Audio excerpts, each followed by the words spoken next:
Swamp Things, a podcast revisiting legendary runs.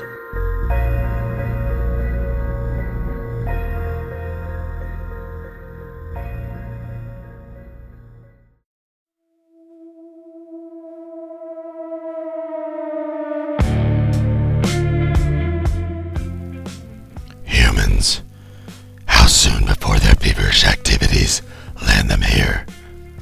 It is the final resting place that Earth provides for her earlier children.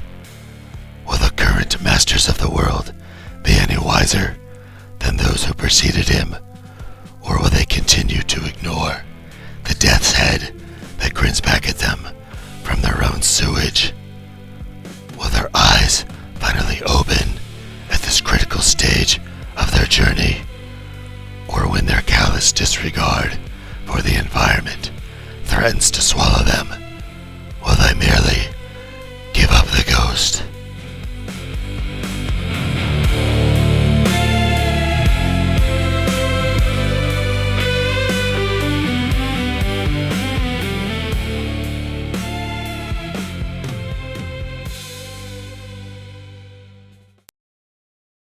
Hello and welcome to a new episode of Swamp Things, a podcast where we'll be retracing classic Swamp Thing runs from beginning to end.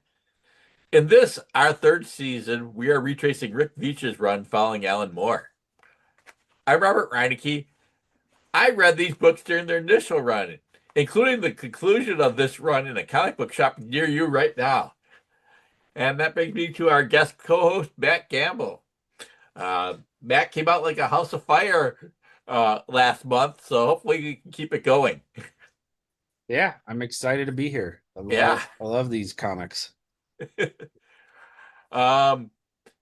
opening reading is from Swamp Thing number 73, read by Eric McClung, who can be found on Twitter under the same name. I have some readers lined up for future episodes, but if any of our listeners would like to do readings, please send me an email. So, a little bit of background on what came before, prior to us getting into this issue. Swamp Thing and Constantine have been working together to find a home for the newborn elemental sprout so that Swamp Thing can retire with Abby. But they're having trouble finding potential host that's not a raging a-hole. And a lot of innocent people are dying in the process. Plus, nature is out of balance and the parliaments of trees is pissed off. So mad that they dispatch a member from Prehuman Times to deal with Swamp Thing. And that brings us to Swamp Thing number 73, entitled The Fire Next Door, with a cover date of June 1988. The Grand Comics Database lists a publication date of February 23rd, 1988. So, end of the month was their typical publication time, which is they're kind of coinciding with now. There's a suggested for mature reader sticker on the cover, and the price is $1.25. And on the back cover is an advertisement for The Killing Joke. That brings back memories. John Toddleman did this cover. The cover features Swamp Thing bursting out of the ground towards the reader against the reddish pink backdrop. Any thoughts on the cover, Matt? I like the cover. It's not one of my favorites, but I certainly like it. The last few were a lot more detailed in the cover art, and this one isn't quite as much, but I really like the contrast of the pink to the green. I think he really does pop against the pink there. Yeah, he absolutely does. But overall, I like it. It's an action shot of him bursting out of the ground. I love the frog that got displaced while it's coming out. It's very nice, but there's other covers I like better, but I absolutely enjoy this one. It's a good cover. You could plop this down anywhere in the run, probably. Yeah. It feels like, I don't want to say inventory because it's John Toddle, but it's a good looking cover. But yeah. In terms of connecting it to the plot, it's a little generic. I don't even think this cover really has anything to do with what really happens in the issue. Not really. But it looks nice. This would be eye-catching on a shelf, against everything else. That pink and green would pop and totally stand out. Yeah, I mean, I think they show the image on the back cover of the collected edition for Volume One of Rick Veitch's run, but Yeah. yeah, it's there's a reason it's not on the cover. Yep. But um, yeah, so let's get into this. I'm gonna do the credits here. The script is by Rick Veitch. The pencils are by Rick Veitch. The inks are by Alfredo Alcala. That's edited by Karen Berger. The colors are by Tatiana Wood, and the letters by John Costanza. So your usual suspects here. mhm. All talented people. Um, Page one, we have a Swamp Thing and the Elemental Sprout traveling in electromagnetic form back to Louisiana, occasionally popping out of the ground to manifest and causing weird things to happen. Appearances, what, at a football game, a New Age retreat, and lighting up a dying small town. Um, I don't know if I have a whole lot to say there, except for it's a fun little diversion, and I do like the narration about, tasting the DDT PCBs and dioxin. Yeah, I mean, and like it's doing kind of something. It feels like a good bookend to the last issue. This is kind of that contrasting where left column is one storyline, right column is, I mean, technically the right column is jumping, but is another storyline. So Yeah, you have them going at the same time. You can read them back and forth. You could read one column at a time. There's multiple ways you can kind of do it, and I like that feel. I mean, he hmm, drops it pretty quick, but like I mean, I think I don't even know if he does it past this page, but it certainly was a nice thing um to like start off the series. He's in space traveling around, and you're able to still keep it kind of grounded on the planet while he's bopping yeah, around. yeah. I mean, it gives us one. Uh, uh, I guess it kind of grounds us a little bit. We know Yeah, where he is and what he's doing, kind of, because then we have him the next page. He's like right underground, and there's like dinosaur bones there. In yeah, fact, we have the what prehistoric dinosaur bone. The eye of the prehistoric swamp thing kind of pops up in there to spot him and then attacks. Um, yeah, but it I also mean, kind of gives like a cosmic feel. Like it kind of like the way they do the speckled yeah, color in the back kind of feels like stars. This is the first time I really noticed. This is done in other issues. Is like Swamp Thing is done in a totally different art style. I really feel like it's like crayons on construction paper or something, and then overlaid onto the actual drawn yeah. I comic. I see what you're saying. Yeah, I don't like it gives like a rotoscope feel. Like it feels like two mediums over one another.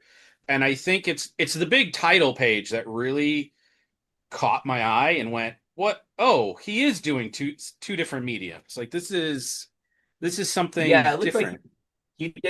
he did something, then cut it out and pasted it on his other Yeah, back. I have no idea how they did it, but I was like, but I know like he'd had him like whenever he's like traveling through space or like I don't know, corporeal or astral projection, whatever the term is for DC. Um, like they use this kind of art style, but this is the first time I really noticed it as like, oh, this is like overlaid on top of it. Yeah, This is really neat. Um, yeah, and I think the colors. I assume Tatiana Wood did the colors here. I think it really pops. yeah, yeah, it really kind of stands out. Like all there's a lot like there's not a lot of action in it, but like just the colors and everything makes you feel like a ton of action is going on in Yeah, this moment. yeah. Um, I mean, when it, you're right there. I mean, there's really not much going on until he's attacked. But I mean, they have kind of a moment there where he kind of reflecting on humanity and philosophizing about the fate of mankind, yep, which, and I think it's a good reading. But I think it's the thing that kind of stands out to me is that Swamp Thing, one of the few, maybe the only comics I know of from the time period that had any sort of ecological bent to it. yeah, yeah. I And don't. I mean, was even Animal Man even around at this time? I don't even think Animal Man really did it till later in his runs, right? I don't think till later. I mean, he worried about animal rights and such, but Yeah, but not like, but it wasn't anything past that from what I remember. Not that I had like a ton of experience on Animal Man, but like that's the only other comic I can think of because there really wasn't anything in Marvel touching on any of this kind of stuff.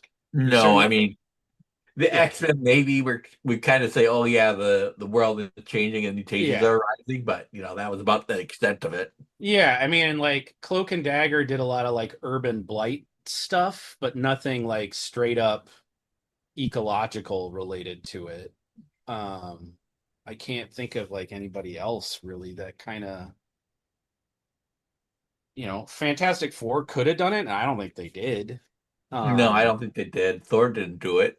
no, Um, what were the other big runs? I mean, I don't think American Flag certainly didn't do it. no, yeah.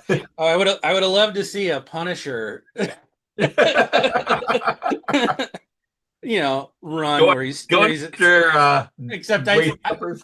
yeah, except I think he would have been taking out like eco terrorists and going after PETA. Like it would have been, might not have been exactly what I've been looking for, but could have been fun.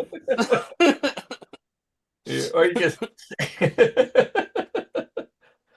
I'm trying to think who else would have done it at the time, but I can't think of anybody, which is this No. is kind of the unique niche that Swamp Thing had.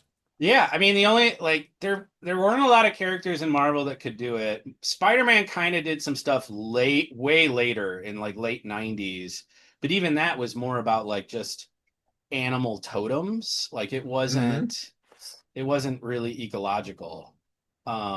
So yeah, I there's not one that certainly springs to mind that played in this realm. Like it just wasn't. No, Um not even at the other publishers. Although I wonder if Willingham's Elementals might have played with that. But could have. that's really going far afield there, and I don't even Yeah. think I read that run. I know. No, first John Sable didn't, Badger didn't, um, Grimjack didn't. So that's about my extent. Airboy certainly did it. Yeah. I just don't Alan I Moore didn't continue it in Miracle Man, and he didn't continue it in From Hell. no. I mean, I'm sure it was something that interested him. I'm sure like Grant Morrison is another person I think it would that could have been interested in this kind of stuff, but I just don't think anyone was really diving into it. No, yeah, certainly wasn't part of Doom Patrol. Yeah. So it is, yeah, it is a unique thing. So and then we get kind of I will say we do have kind of a several page sequence which does have the vertical panel layout. Yeah. You get like one with Chester, Abby, and Constantine kind of repeating in some pattern on the left side of the page, and then yes, Swamp Thing fighting that prehistoric Swamp Thing on the other side and Yep. getting chewed up, Yeah, losing a leg. losing a leg, and then And the sprout disappears. yeah, and then he gets chewed up and eaten up and crushed like Solomon Grundy did a few issues prior here, but this is kind of in electromagnetic form. And John Constantine gets yelled at for not sleeping with his girlfriend, which is nice. That's a nice little tie-in. We always it's funny that Swamp Thing always has to have some mention of sex. I find it Yes, so funny that this is the book that this has is the so book. much sex in it. But it works. So she's like, you just come in and have me pull apart dead animals, and then you leave. It's like, Yeah, oh, that sounds like Constantine. that is the man you chose. So that's on you, lady. You would think you'd know by now. Yeah. He definitely hasn't changed. And Learned. That's probably saying nothing either. So Yeah. I do want to call out here's on the panel on whatever page this is, 5 with the gas main running up the telephone pole. I yes, don't know if I have ever seen like I grew up in the 80s. Granted, I wasn't paying a ton of attention to natural gas mains. they I are can't underground. generally you're the engineer here. What in the world is that like a European thing? I don't know where they came from. You Like know, it's Rick Veitch is not European. I know he's not, but that's all I could think of is like, where did that come from? Where you have a gas main running up a light pole? Like that's out of everything in this issue. That's the thing where I was like, nah, that ain't happening. That's out of bounds. Well, Chester's being totally oblivious to the guys being blown up behind him. Yeah, one which I love. Great joke.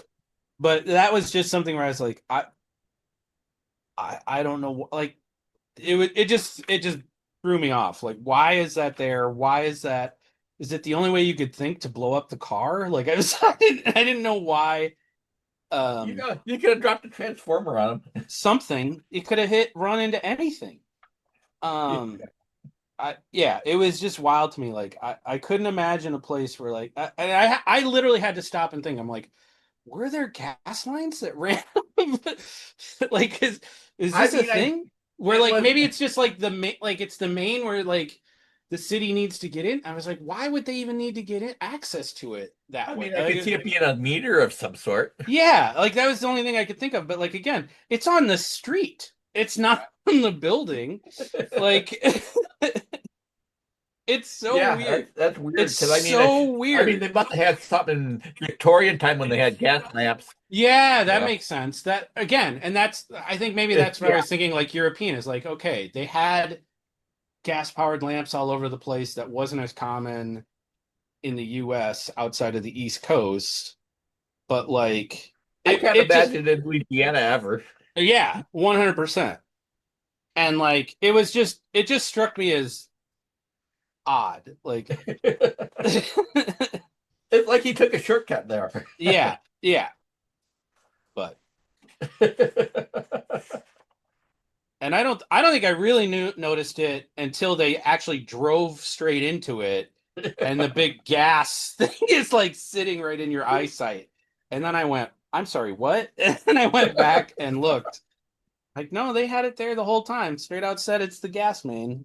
And I was like, okay, that is a choice. Um, I do yeah, like the choice to have, Chester walking by the guy with the big boom box when the explosion goes off. So 100%. There is a lot of period accuracy with both the boombox and the Mac 2. I think that's a 2E is that he's on. yeah, I think you're correct. Like I was like, those are great. Every computer lab in the country had those Macintosh. Yes, they did. But it's not a whole lot happening there. But it is that at least he's nodding to event the page layouts here with one column and another column. Yeah. Yeah, and it works well. Like you're using all the exposition is in one side with the people where everything's going on, and it's laying out some of the groundwork of what's happening without telling you everything, which I think is really fun. I like the Mhm. fact that it's switching between the 3 different like characters that you're supposed to be following outside of Swamp Thing. Like I like that Yep. too. Like it, and it's not the same sequence every time that he's playing with the sequence. Like all of that is fun, keeps it more interesting to read, keeps you from like just kind of tuning out and zoning out. Like it's fun. And on top of it, it's just kind of fun to look at. And this art is really cool. Like I can't like I think it is crayon. I think it is like I can't quite figure it out. It could be like a colored pencil, I guess, but like it's very cool. It could be. It could be he took colored paper and just kind of sketched it in with a Yeah. pencil or something or a pen, and then Yeah, it's put hard. it out and pasted it. It's a little hard to tell. Like I think it's on like my general thought was construction paper that you would use colored paper and then you're either using a colored pencil because like the line work is all colored. Hmm. And I'm assuming the easiest way to do it is to just, use a bluish grayish crayon or pencil rather than try and change that later. But it's just very cool. And some of it is very blurry, some of it is sharp. Like he's playing with that a lot. And like the blur kind of like is where the motion is happening and like where Swamp Thing, it's primarily Swamp Thing because he's struggling in the grasp of this giant Yeah. T-Rex thingy, whatever it is, prehistoric Swamp Thing. Yeah. It's got to be one color because when it grabs you, it all changes to one color, so it's got to be one color construction paper there. Yeah, yeah. Because there's no way you could just like do two colors there, so it's got to be It it. yeah, it's very cool. That's something I would be fascinated for if somebody knows, I would love to know how they're doing it because it's just cool. I like that kind of stuff when I see stuff like that. I'm always interested in like how did you do that? Um Yeah, it's the same for like a special effect in a movie. Like I want to go, yeah, "Oh, how did you pull that off?" That's really neat. Um on top of the fact it's just visually fun to look at. it is. Um And then I love when we get to the next page, we get Age. the evil pumpkins, which I think are awesome. And I love that I it's love to now, have those for Halloween. yeah, those things are great. I mean, and those are called back later in the issue. Um, with one, I forget what it is. It's like the potatoes or the whatever it is Or try the to eat the corpse. strawberries. Oh yeah, this whatever tries to eat the corpse at the funeral, and they all have little mouths too. So Yes. like, but I love that they switched to Swamp Thing. The two Swamp Things fighting is now in this yellow and red and orangish look. Like it's now they're fighting through flames, Hmm. which is very cool. And that really stands out on the page. Yeah. And yeah, all very cool. Swamp Thing escapes, yet the node doesn't. It's left there. The sprout doesn't. It's trapped by the T-Rex, Yes. and everyone else kind of goes about their merry way, ignoring the chaos behind them. Um, as they call to the fact that like we're going to, I'm assuming it's Huma. I don't. I think it's Huma. Yeah, that's how I would assume it's pronounced. Hmm. Um, and now we kind of have an idea of like, okay, that's where the big battle is going to happen. That's where the last. My assumption is it's the last stand. Yeah. Or That's where it's something's gonna happen here because something big is going to happen there. because Um, you can't keep stretching out the story. Something yeah, has to yeah. change. I mean, what are we? 5 or 6 issues into this kind of run with the Sprout, something like that. Maybe a little longer. Maybe a little longer. I mean, it would probably, it's been 10 issues since Rick Veitch's run started, counting the annual. Yeah. And it wasn't right at the start that they had the Sprout, but it was soon after. Like it was Yeah, it was like the third yeah. issue, maybe the fourth. Yeah. So it's and that's, once you get around 7 issues, that's usually what they allow for a run. You don't go a ton longer than that per each little That would be a storyline. trade paperback these days. Yeah, yeah. I mean, and I think that's kind of why they stick to that. They do a whole run in roughly 7, 8 issues tops, and that's what it's feeling like. Like you can't go much longer. Yeah. Well, everybody tried to do 12-issue runs right after Watchmen. Yeah, 100%. Yeah, it's very interesting to see the size of trades shrink over the years, where you get stuff right after Watchmen came out. Everybody's got those big, giant, thick trades that you felt Yeah. like you're paying 15 or 20 bucks for, and you're like, this is a bargain. And Yes. then you get, 10 years later, and I swear to God, some of them have like 5 issues. Well, Legends of the Dark Knight was always 5 issues at the beginning. Yeah. I want to say Ex Machina, those trades were grossly small. I don't know if they were 5 issues. They were like 5 issues. They were tiny, Yeah. and they're in the same price. That used to always bug me. Like when I'd want to buy like a Preacher trade, which was always some giant fat novel, and then everybody else was peanuts compared to them. Yeah. Um, Although I guess they're getting back to bigger trades now. I don't know if you've seen yeah, the DC Finest one collections. They're like I haven't. 600 pages for $40. I'm going, Well, these that's not bad. these Veitch trades are huge. They're giant. Yeah. I think there's at least 10 issues, and a couple of them are annuals Yeah. in each of these. Like these are big trades. Like I was like, these are great. I mean, there's like 28 issues total of his run, plus, associated issues of Constantine Hellblazer. So Yeah, there's some Hellblazers in here. There, I want to say like I gotta count how many. It might even be more than. Yeah, there's Hellblazers. 14 issues in this sucker. Multiple issues of 352 pages. yeah, it's huge. It is a beast of a trade. Yeah. And it's a little more expensive because of that, but when you're getting that many comics in it, like I don't care. It's a good value per page. It is a crazy good value. And like again, this is covering I think there's 2 annuals, there's a multiple Hellblazers, and then I think like 7 issues of Swamp Thing. So it's a ton of stuff. And I think the third trade, they have 2 trades out already. I think the third trade comes out this fall, which I think completes the run.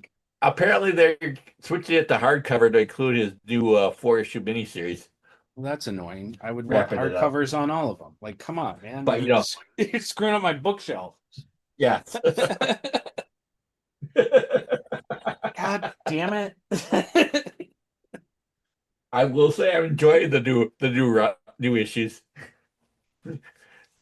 Yeah, those are the 4 that he wanted to complete it forever, right? Yep. Yeah. Although, from what he described, I say the second and third issue are different than what he originally described back in 1989. Okay. But thought about it and said, now this would be a better way to do it, maybe. Well, it's also 30 years later. Like, Yeah. Whatever you might have decided may not work there's a lot of reasons why when you're taking that long off. Apparently the Swamp Thing meets Jesus issue is exactly what it would have been. Other than, Michael Zully's art and the coloring being different, but Yep. Because they had to redraw it apparently, so the original art is apparently gone. But Well, it was 30 years, so yeah. Yeah. That happens. Then we revisit my 2 favorite characters. 3 favorite. Yeah, technically 3, because this what is the name of this Swamp Thing? I don't know if we even Wild Thing. So yeah, it's awesome. That thing's awesome. But the fact that Raymond, yes. Yeah, the fact that these 2 are basically rotting in the back of this limo is so covered in flies. Covered in flies. I love the fact that he punched the facelift off of Roy. It's just so good, and like he adds just enough. Like you don't need more than a page just to remind you these 2 maniacs are being shuttled around by this insane glop of vegetation, and like it's just great. So yeah, you just drop in, see that these 2 awful people are suffering horribly, and you move along to perhaps that floor of that limo looks filthy. Absolutely. It's like it's kind of inferring that it's like a couple inches of their urine. Like it's just at least. Yeah. It Your is. stuff. It's got to smell so bad. And I love the fact that they're like, it stopped, the Swamp Thing stopped doing TV jingles. It's now moved on to Beowulf. Like, it's just ranting and raving in the front seat, and they don't have any idea what's going on. I also love that Roy has completely snapped, and he's just Yes. like calling in dudes over the phone that is not connected up anymore because the cord broke. Like, they have Yes. just in hell, absolute hell. And that is where all capitalists deserve to be. Even guys that once had their own supporting story and like they're backed up for the Batman. Yeah, I mean, at least in terms of like TV execs, this Yes. is a fitting way to go out. Yes.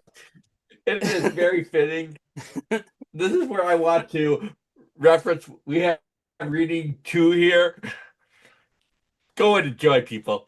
Yep.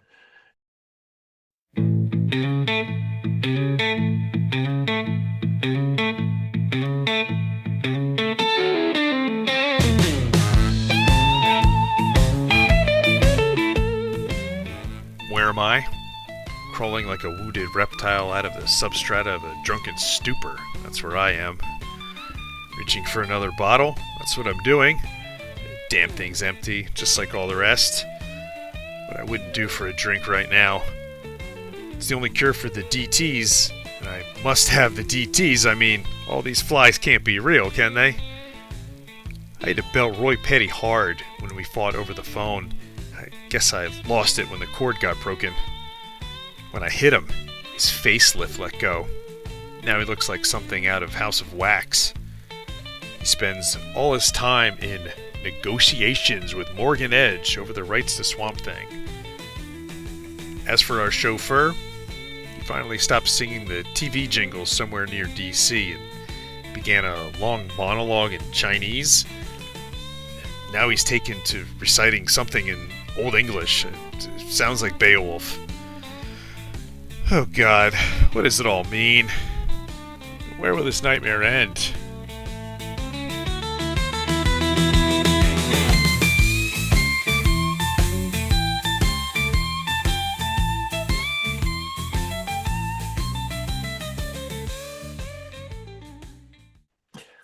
Yeah, if they had it up to me for this issue as a whole, the Grateful Dead would be the backup, but apparently their lawyers are sticklers for copyright. So, Well, it is what it is. well, Oh, this is great. I love this. I love this scene so much. It's so fun. you know,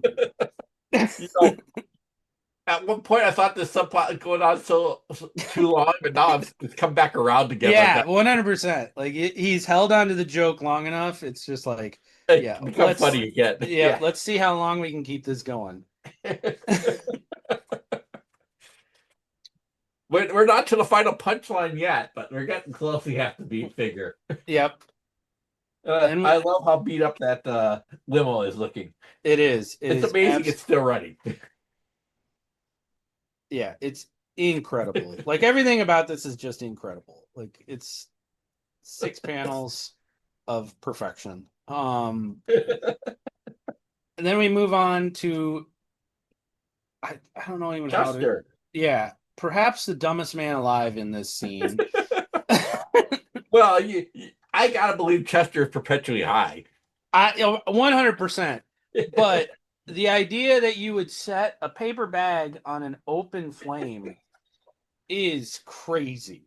Now I get like really what's happening is, it's nature acting up and sparking the fire. Like he's not doing it, but it's just a crazy idea that like he's so out of it that he is just dropping things everywhere, not caring what's going on. And the best part is not really in the initial fire, it's the second fire. Yes, the second fire. Although to be fair, I'm looking at the art here. The burner is not on when he sets the groceries on top of it, but Yeah, yeah. who sets groceries down on the range anyhow? No one. No, that's yeah. I mean, it's more that like who sets a paper bag of groceries down on your range? Like that's you have a counter. Yes. That's what it's for. Um, but yeah, when the fire explodes, all of that art looks great. Him moving around in his little leather, I don't know, jacket looks Yeah. great. The tassels, like all of that stuff is Yeah. done really, really well. He must be a Neil Young fan. Oh yeah. He's singing a Bob Dylan song, the one from Ab Fab. But it's a great little scene where he's like running around in control, reacts fine. I love that they do this cleanup. Mhm. I feel like her typing feels to me like they certainly don't give a resolution to it. It feels ominous that you never go in and look at her and you just hear her tapping away on the thing in the other room. Um, I don't know if it is because I haven't read. I've purposefully not read further ahead, but Mhm. like it get like they repeat it multiple times. Her tapping away and him never actually looking at her. Mhm. So to me, it came across as kind of ominous. Mhm. That is she really in there typing? Is something else in there? Is something else going on? Then, of course, after he finishes his cleanup, he goes immediately back to getting high. I just want to say, I think it's ironic that the Just Say No bag Yeah, starts a yeah, fire. it's all great. Although, he immediately goes to roll a joint, and I have to wonder, is this the first time we ever see that in a comic from the Big Two? I Of a guy think having a joint? I would not be surprised. I would not be surprised. It's certainly something that you would not expect. Although I think, my recollection is Steve Gerber had Howard the Duck fight Dr. Bong, but I don't know if they went this far. Yeah, I mean, and they're certainly trying to make it look like it's tobacco, like it's brown, but like it's very clearly he's rolling Yeah, a you joint. don't roll a cigarette in the 1980s. No, yeah, it's very clearly what it is, and this is straight up in the middle of Reagan's America, and Nancy out there, pre when we got assaulted with fried eggs everywhere to represent drug use. This is your But brain on drugs. yeah, yeah, and we're just before that kicks off, I think. Um, No, this is 88. We got to be after that by a couple of years. we could be. I don't remember. I mean, As you know, this would be in the middle of George Bush's the first yeah, presidential run. yeah. This would have been right. This would have been. I mean, but they would have started writing this prior to that, would be my guess. But anyways, Yeah. it's right around when Bush takes over from Reagan. But like, just say no is clearly a reference to Reagan. Yes, it is. And like yeah, it's to me like that's the idea is like that was the anti-drug saying forever. Then they pivot to the this is your brain on drugs Yes. and dare and everything else. Which is probably right around this time. Like it's gotta be. Um and then he's got like sprouts that I'm assuming he plucked off Swamp Thing at some point. I don't know if I ever saw them do that, but I think it's wild that he's like, Well, he had some life around. I mean, we're first introduced to him. He's a forager. yeah, yeah. I mean, yeah, From it's back in Windfall, yeah, issue 43, I want to say. yeah. But like, it's very interesting that he's kept a couple, then he's gonna chop off a bit and eat it, and it's like this is your dude, like this is your friend, like you knew this guy, and you're gonna eat a part of him. That's weird, man. Yes. How high are you? Like um Well, he just had a joint on top of his usual high nature, so. yeah. There's But some I other love there's places also there. the sign you are what you eat is great foreshadowing for what they do late what they tell you later. Yeah. But he does not pay attention to his ashes in the on the sofa there. nope. Yeah, leaves his ashtray on his armchair. It immediately falls off and sets on fire. Um, and he then has to use his lovely coat to try and put it out, and he fails miserably. He calls, and this is the other thing, like he's calling for Liz the whole time. Liz never comes out. And in fact, when I think it finishes, you can hear her typing again, like on the next page or two. Yes. So again, like it all just feels weird that like he's yelling and screaming for her and she never comes. And then it's pulled back to reveal, is this guy a homeless guy? I can't remember what exactly. He's like a Dog bum, yeah. he's like a saint of some sort or something. He was like he could see souls, I guess. Which is Yeah. why quit his job as a stockbroker, I guess. Yeah, and Constantine is there. We find out they've resurrected his dead dog, who now looks like a rotting husk. And he's so happy to still have his dog. And they're just watching him put out the fire. Yes. You can see him in the back window at the top left panel there. Yeah, it's really, I mean, it's all great. This is all done really well.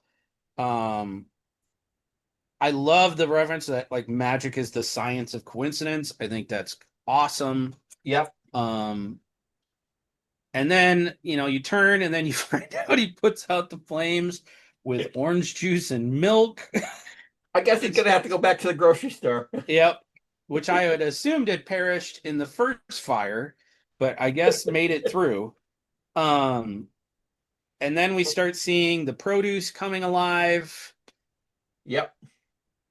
You see him cleaning up more of the mess and Liz tapping away and again, not bothering at all. Yep. And then you see the strawberries eating the bees, which is a very cool, I guess. Yeah, it is panel. cool. They like it's a Venus flytraps in their own right. Yeah, it's this great idea that like nature is turning on itself. Then he picks up the little sprout he was about to eat, and then we see the roses trying to eat the dead body at the funeral, which is crazy to put in a comic. Crazy. I also love the fact they take a dig at the wife that basically she was an asshole and was terrible to her husband, and now she's suffering because her husband's being eaten alive. I mean, he's not eaten alive, but he's eaten in front of her, his body. I think it's just crazy. And then we see him take his chair out to his garage, get a nice shot of his Grateful Dead shirt. Yep. And then he heads over to Huma Park, past the car that drove into the gas main. Yep. And Constantine shows up again. A team up I've never thought I'd ever see. Chester and Constantine. Yep. To basically reveal what's actually going on. which John is used a lot for in these comics. Yeah. He's there to like make sure the audience is keeping up. And in this case, I think it works really well. Yeah, like, you're too dumb to keep up. Yeah, I mean, not only that, it's like they're alluding to a lot of things, and there's certainly some like references in the backgrounds and stuff. But this is the first time where they're straight up going, "No, you will be the next Swamp Thing." That is what's actually happening. Mm-hmm. And Constantine does correct Chester's pronunciation of Constantine. He does. I think it's great. Yeah, even this early, people were saying Constantine, and frankly, I say Constantine quite often. But yeah, I mean, my impression is it's very much an American-British disparity. Yes, I think that's probably what it is, and Constantine has like become the prevalent one just because the American audience is larger. Yeah, and that's I think they went with that for Keanu Reeves too. Yeah, I think they did. But I mean, I can get why the Brits are like, fuck off, guys. Like this is This is how it's pronounced. Yeah. He's a British character. Yeah, Created by a British writer. correct. Using British pronunciation. And like that's what we do. Stop mucking it up. And it's a nice subtle way of it's not subtle, but it's a nice way of interjecting it into here where it works within the story. This is a pothead that doesn't really know how to pronounce anything. He's just coasting along. He's gently correcting him, and then they move along. Then Abby comes to try and muck it all up. Because she wants to set him straight, because she likes Chester. She does like. But like she also wants to keep sleeping with her Swamp Thing. Like that's really what I think. That is what her belief is like if Chester becomes Swamp Thing, her Swamp Thing goes away. And like that is how it's supposed to work, and it's all mucked up. And that's really all she cares about. Like she's using the argument of like I like Chester, he's a good guy. You have to suffer for this to happen. I don't want to see him suffer. And John is like, I don't care. This is we're fixing the things that you guys screwed up. Speaking of which, I've screwed up here, and I'm gonna insert reading number 3 that was previous. So did we shoot through it? We shot through it. That's okay.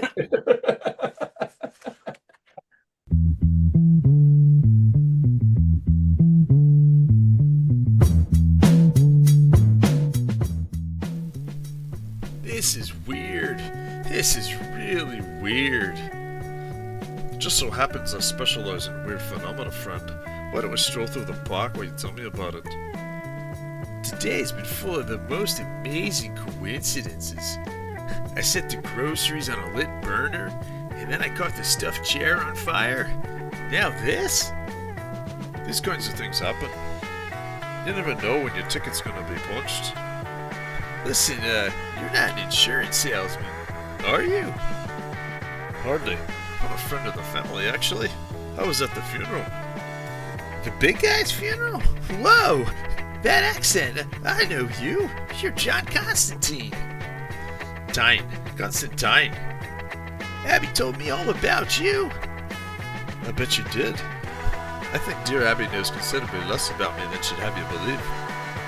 She warned me if you ever came around to watch out. She says you always trick people, manipulate them. So don't try anything. I mean, I didn't just fall off the turnip truck, Friend, I assure you, not only do you get to stay on the truck, I bet you get to be the turnip as well. See, you're gonna be the next Swamp Thing.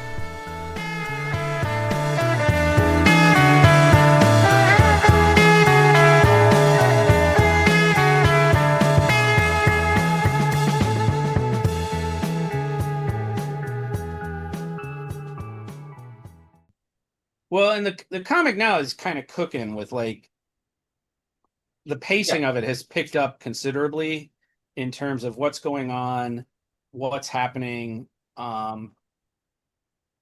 They've revealed like what the end game is Chester is supposed to become Swamp Thing, and then that is when the T-Rex Swamp Thing reveals itself. And shows it still has the sprout.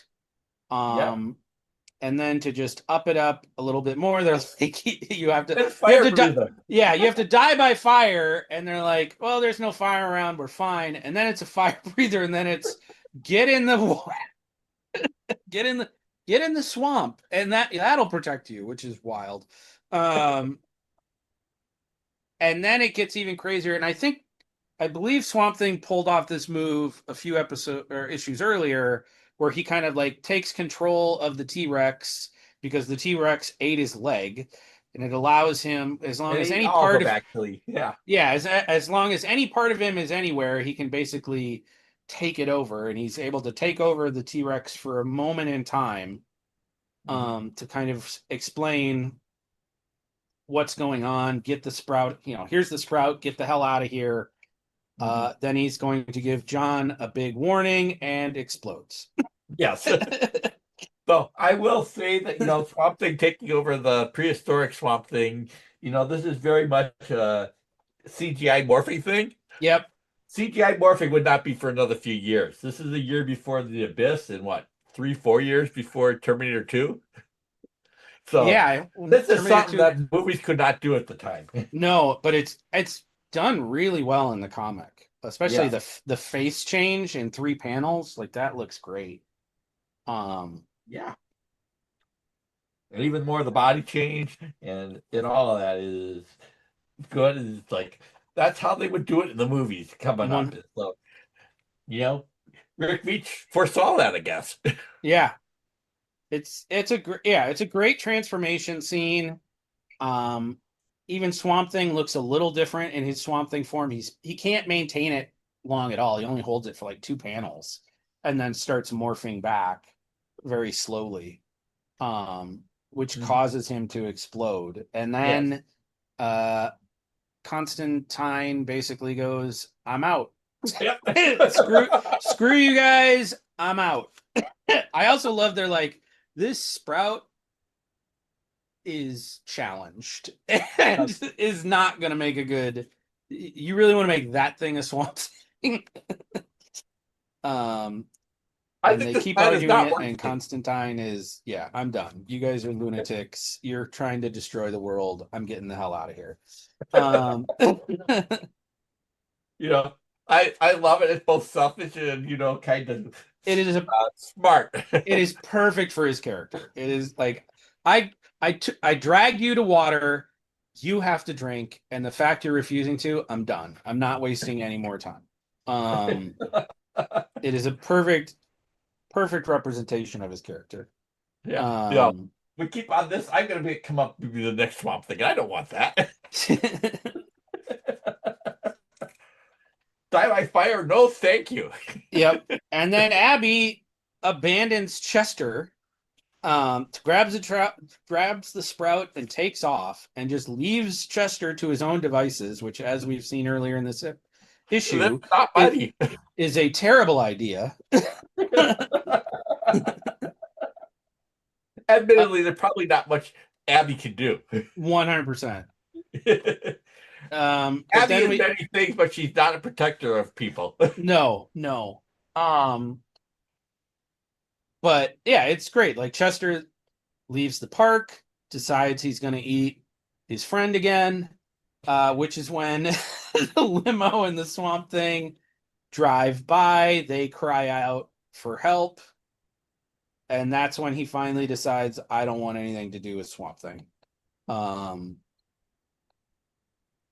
kind of a Fly moment there, too. I'm thinking back to the classic where he's in the web at the end, but yeah. Yeah. And they're all in Huma. Something's about to happen. All the threads have converged. Yep. Yeah. The crazy Swamp Thing, the current Swamp Thing, Abby. Yep. Elemental. The sprout. Yeah. Like, everything is here. Something is going to happen. And in true comic book fashion, I'm sure the Swamp Thing will fix it all in one single episode. But the ride has been fantastic so far. Like, this is great. And you're finally like, okay, here we go. Let's see the big payoff. And I'm assuming it's next issue. But assuming, who knows? Maybe there is a payoff next issue. I can guarantee you. I mean, this is the end of the first volume, so they kind of leave you on a it's left as like a cliffhanger, which is great. Like, for a trade, that's smart. Yeah. I kind of wish they would go another one, but this is fine. I get it.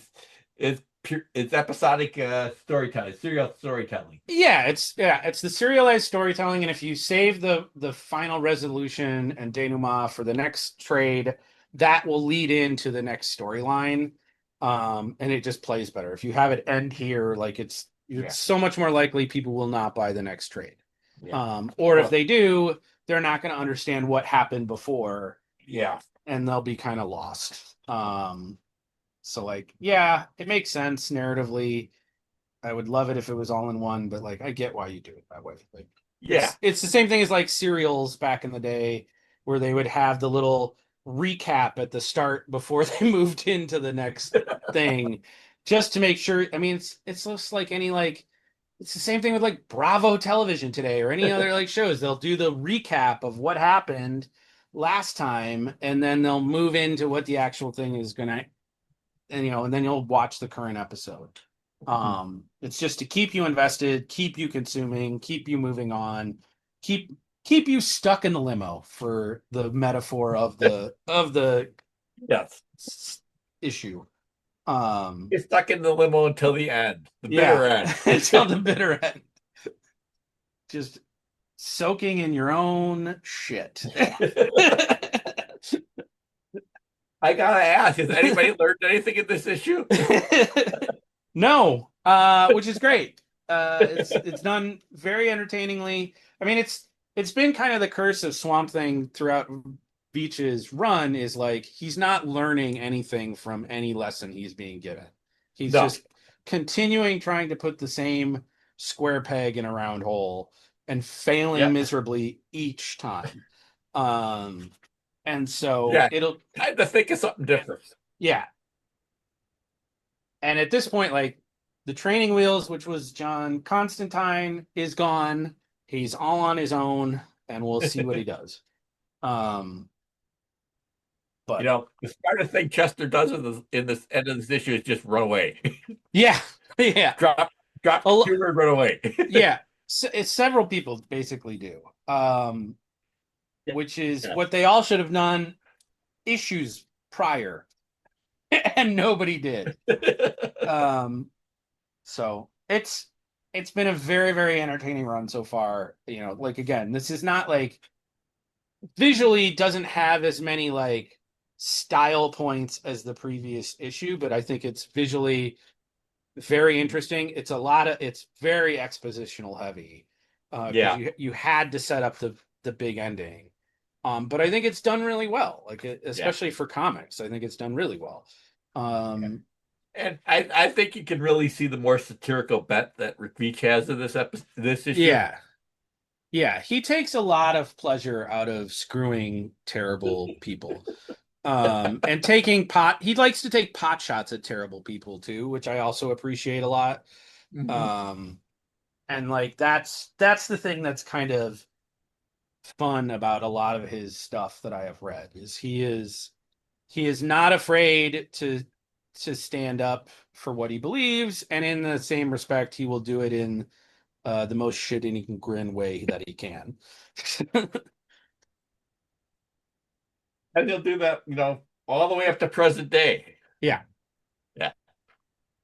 Although I think he reaches his satirical high point with Brat Pack coming up, but yeah, Brat Pack is so good. I can't stress enough for people how good Brat Pack is. It is, it's probably one of the best like standalone American comics, at least in mainstream comics, written in the late 80s. But yeah, it kind of turns that grim and gritty thing and go, oh, you want grim and gritty? Turn up to 11 here. Yeah. Batman has a ward. Yeah, he's fucking him. Like, like we're not pulling any punches. We're in that. We're like, no, I'm not doing any of it. It's all coming out. And the fact, I think is Marvel the publisher? I think no, that was one. No, one was published by Marvel.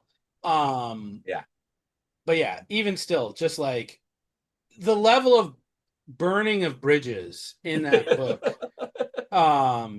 is really impressive, and just calling out like all this stuff is creepy. Like if you outside of the scope of like these issues, of Batman and Superman and Wonder Woman and all that kind of stuff, it's same with Marvel.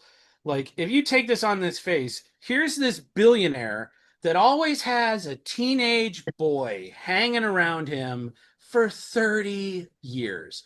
what do you think he's doing with those boys? Why do they keep dying? And he just replaces them. Like, it's this whole idea. And he just goes from there. And like, yeah, man, you just both barreled Batman in the face and didn't think twice about it. That's ballsy. That is super ballsy. Swamp Thing will meet Jesus in the future, and it might take almost 30 years, but he will meet Jesus in the future. Actually, Yeah. 37 years. Excuse me. And I'm excited for it. Yeah. I think it's going to be interesting. Yeah, I can't wait to see the conclusion of the run. I think it'll be even just not even just this set of issues, but like the full run. I think could be really interesting. Like, Yeah, stuff I forgot, but I know where it goes, and I go, yeah, I really like that last storyline too. So yeah, they've found, like, between Moore and Veitch, they have found to make what was like an okay character, like nothing, like certainly not a bad character, but make them far more interesting, far better than what you would expect out of this kind of like genre. And just really, really pushing the envelope in a lot of ways. Yeah. And like you said, like, no one's really talking about a lot of this environmental stuff that he's doing at this time. Nope. There's not a lot, like, the narrative stylings of this, like, for both Moore and Veitch, is very different than a lot of mainstream comics at the time.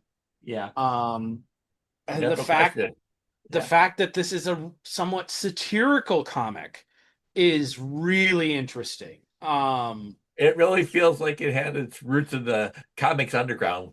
Yeah. Yeah.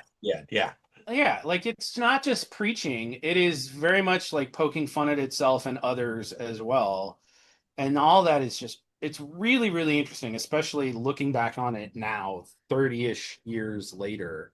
Mm-hmm. Is just like, Moore's run is incredible, but like, this is fun. Mm-hmm. This is fun.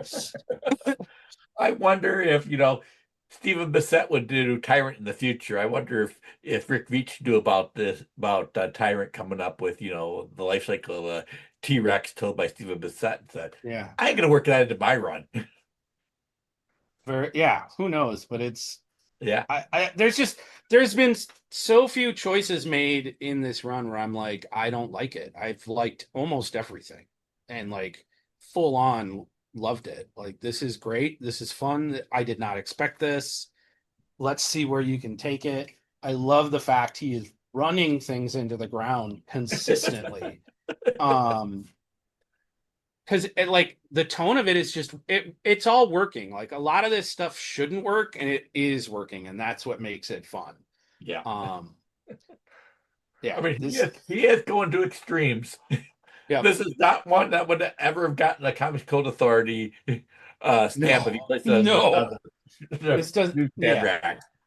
There's no chance in hell. And again, like, this is kind of what leads to Vertigo. Like, a lot of what this does is, and like, that alone puts this in a pantheon that is impressive. Like, that it's, it may not be the primary thing responsible for it, but it certainly is helping pave the way for, like, we have to do Vertigo. Like, this is where our audience is trending. This is what they're asking for. We have and not only is it the audience asking for it, our writers are wanting to do this.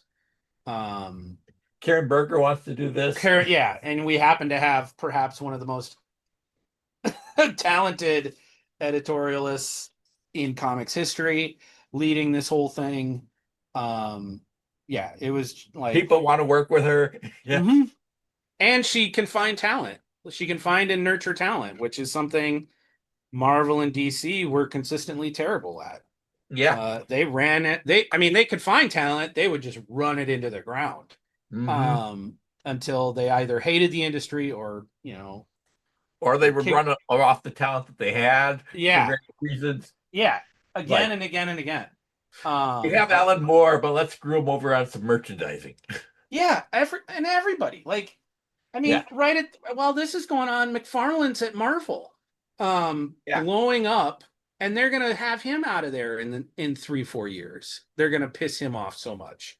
And what else? Jim Lee, I think, was at Marvel at the time. Who else was over there? But all Well, those like guys, everybody that was Liefeld and Larson and Liefeld sucked. But but like everybody that left for Image, like all those guys are what made Marvel the top comic book company in the late 80s, especially early 90s. I would say early 90s. I think, Yeah. DC made a run at them post-crisis, and then they Yeah. I mean, I think this is right at 88, 89 is kind of the tail end of like DC dominating. And then it was kind of, I would say, I want to say McFarlane took over. I think he was on Spider-Man at this point. He was an Incredible Hulk, and then he went over to Spider-Man. Yeah, Spider-Man's when they blew the doors off everything. And then that's when and then X-Men blew up then too. Yeah. And then everything that Marvel made was Spider-Man or X-Men books, and that's kind of it. Until all the artists for Spider-Man and X-Men told Marvel to fuck off and left.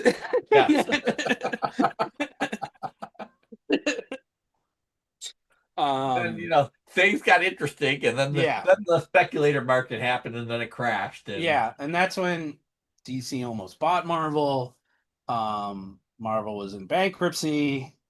They sold off all the rights, all the movie rights. And that's how we get the X-Men movies, how we get the first Spider-Man movies. Mm-hmm. 90s is when they were doing it on TV first. All those bombed, and that's why they sold off all the rights. Like, everybody running Marvel in the 90s sucked. It just sucked. Terrible businessmen, terrible everything. And yeah, I don't know how Marvel survived. I just don't know how they pulled it off. But they did.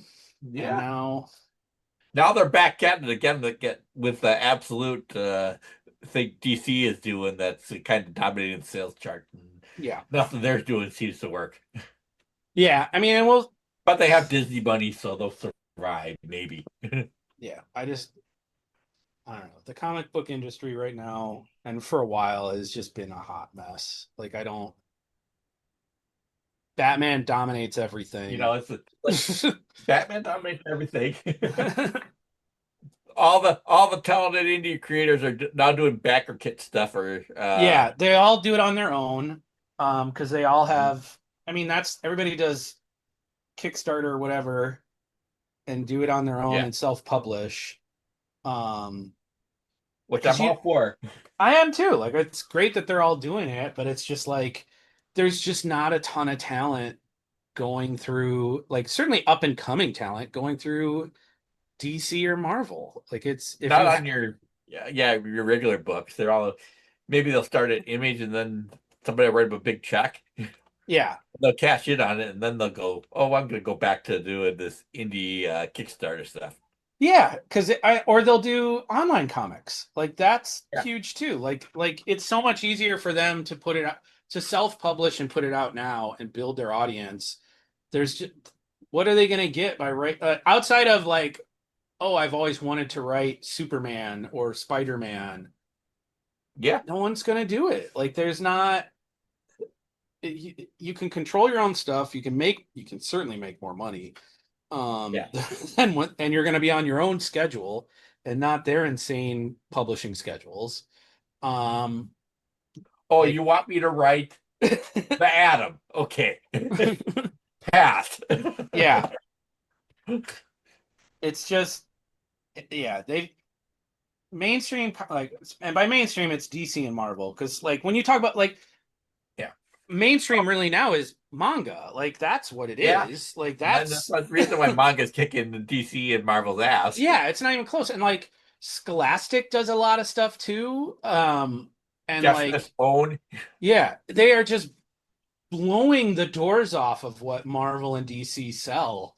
Yeah. It's just like, I don't understand how they haven't rethought how they do things or do things differently. Like, Yeah, have you ever walked into Barnes and Noble and you notice the comic section and how much of his manga?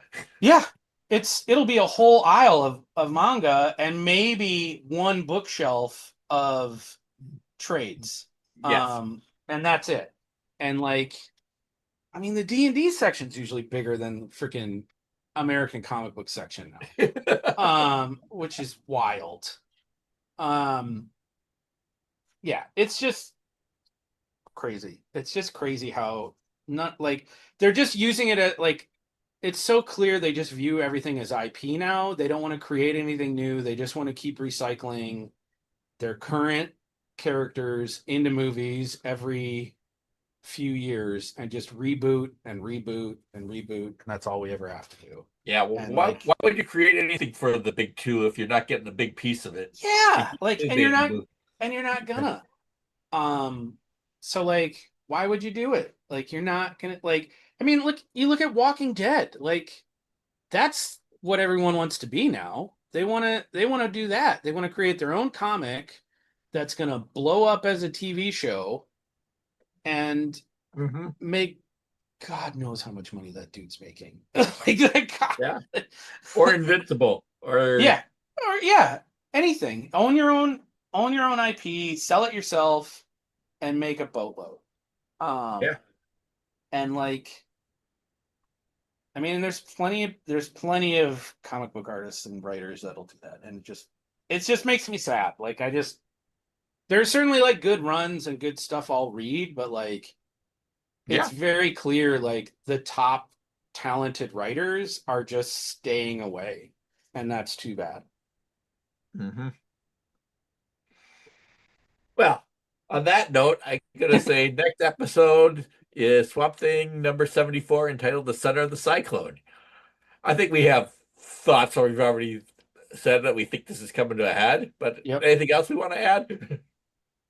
No, I am just excited to see how it concludes. Like, there's a lot of ways it could. Um, it'll be very interesting because, like, There, there are certainly a lot of things floating around there. Lots of threads. Some of them that aren't even in this issue. Like what happened to the Parliament of Trees that Swamp Thing exiled? yeah, yeah, and you could run with that for like, there's a lot of stuff you could run with, especially the Parliament of Trees, whatever is going on with that. But Yeah, like, and then what's going on with Liz? yeah, Liz, Jasper's still out there. yeah, like I said, One Liz, Raymond and Lipschitz can't continue on forever. yeah, yeah. Um, yeah, and it's interesting. I'd love to figure out what the overall arc. I don't think it's quite been made clear yet what the overall arc of what Veitch's plan is for his run. Hmm. Because this is just like the opening salvo of just like, here we go, here's what I'm laying out. Um, but I think though that'll start getting a little bit more obvious in the next few issues, as you'll start have a better Yeah, idea of like, oh, here's what the end goal is. Um, and that I think will be interesting because that I think he's dealing with some cool themes and cool ideas, and he's been having a lot of fun with it, and yeah. that's I always mean, it's a fun he's ride. certainly embracing everything can happen at any time. Yeah, The science of coincidence.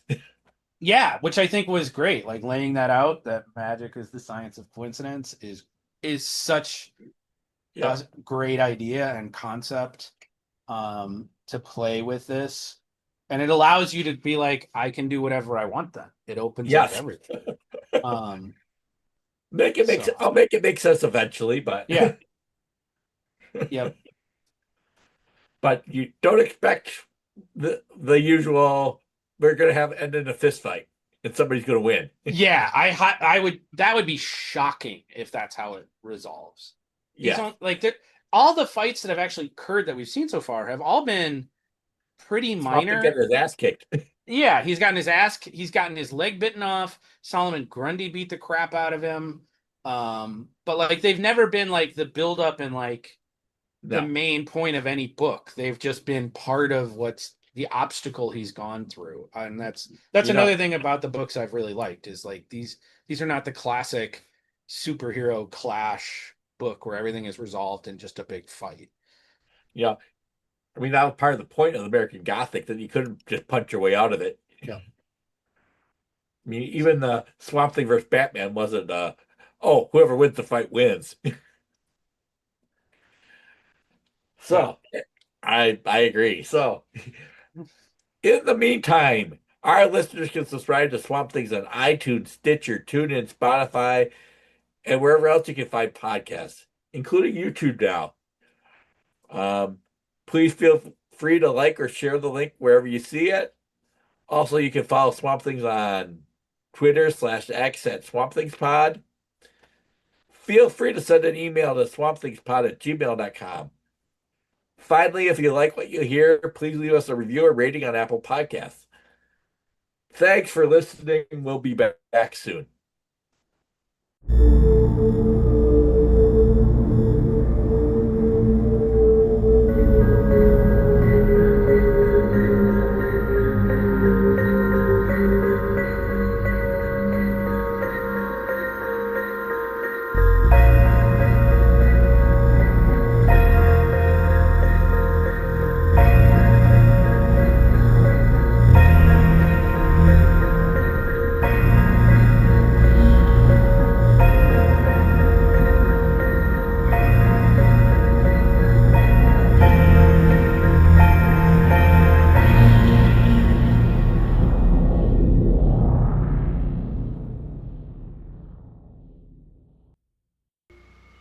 Much beauty in the swamp, if you only look.